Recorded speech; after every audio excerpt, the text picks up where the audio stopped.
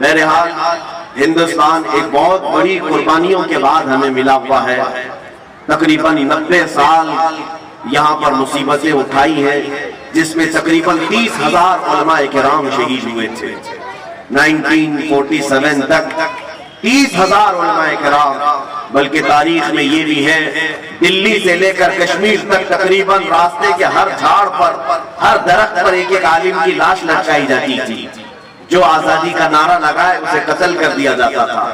Andaman Nicobar jail بھیج دیا جاتا تھا. کئی علماء، کئی لوگ پوری زندگی وہاں پر کالا پانی کی سزا کاٹ کر ختم بھی ہو گئے. میرے عزیزوں، ان لوگوں کی قربانی ضائع نہ جائے. آج ہمیں یہ آزاد ہندوستان ملا ہے تو اس کی قدر کرے.